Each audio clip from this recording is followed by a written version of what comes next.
Habang nagsasagawa ng tree planting activity ang mga kapulisan ng Barlig Municipal Police Station at 2nd Platoon 2nd Mountain Province Provincial Mobile Force Company sa ilalim ng pangkalahatang pangangasiwa ni Police Captain Melvin Salvador kasama ang Bureau of Fire Protection, MDRRMO at mga kawani ng lokal na pamahalaan, nakatanggap sila ng ulat na isang residente ang nahulog sa humigit kumulang 8 metrong bangin sa sitio Farorang, Barangay Lias, Kanluran, Barlig Mountain Province.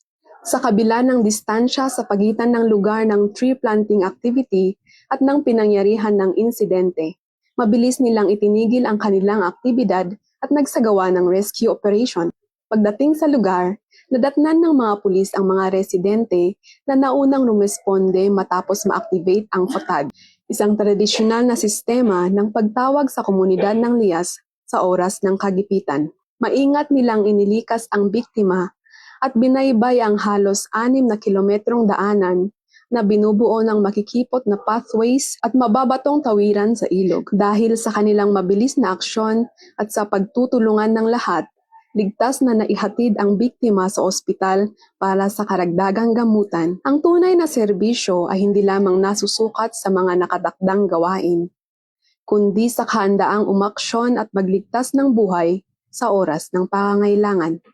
Mula dito sa Mountain Province, ako ang inyong PNN correspondent, Police Corporal Katsumi Coffin, alagad ng batas, tagataguyod ng Balitang Pulis.